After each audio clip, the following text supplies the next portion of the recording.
Okay, so we've already practiced creating values with just our pencil pressure and density, and we've also done a little bit of blending by using our Q-tip to smudge it to make it really smooth.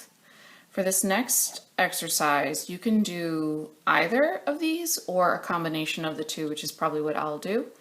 But we're going to try to make a sphere, and we're going to try to make it with no outlines. We want the change in the value to create the edge.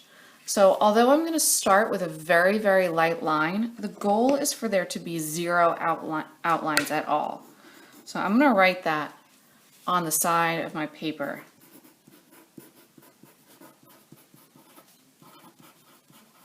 No outlines sphere. That is our goal. All right, our other goal is that we're going to have every single value that is here on this surface.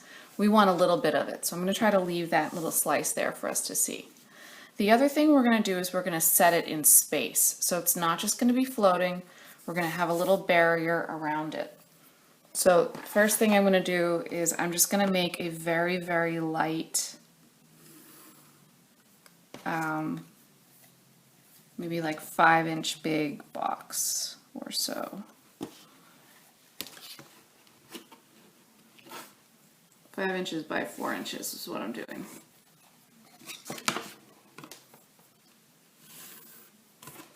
And again, I'm pressing lightly with my pencil so that it can blend into what I'm doing at the end. I might even erase a little bit of this edge at the very end, but not bigger than that, not too much smaller either. And the next thing I'm going to do is I'm going to trace a circle. So I've got a little bottle of paint here. I'm trying to decide what size I want. I could do it smaller. I could do it a little larger. I'm going to go with a larger circle. And this is just to, normally I would freehand it, and you are more than welcome to freehand it if you do. I recommend you move your whole hand rather than trying to do this, because when you do this, you make a darker line. When you do your whole hand, you can make a lighter line. This is happier, even though we have to erase some of its little stragglies.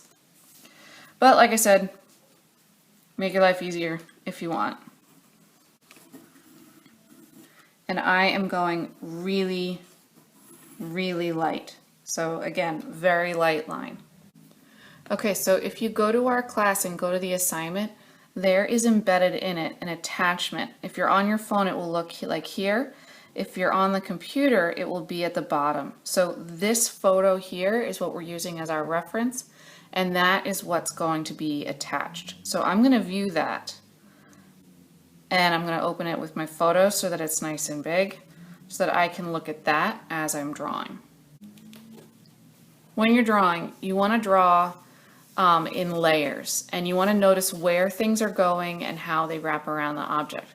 So there's a big outline of shadow kind of around here, and then there's layers that build up in that direction. There's also a general shadow that goes in this direction, and that's even got multiple layers to it. There's also a difference between the floor, the table that it's resting on, and the wall.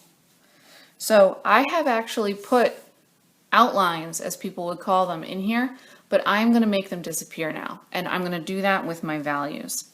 As I look at my values, I'm going to look to see where in my drawing these number 7 values are going to go here.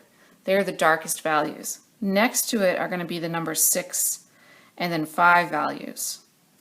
These ones are going to be 7 also, or even further than that. I'm going to really, really make them dark, maybe like up to a number 8 if I can. These are going to be almost plain white of the paper, just in spots, and fading to the 2s and the 3s. So the lightest values, nothing is going to be pure white. There's going to be a little bit of gray everywhere, except for maybe the smidge of a highlight here. So as I start drawing, you'll see it go. I'm going to speed up the process.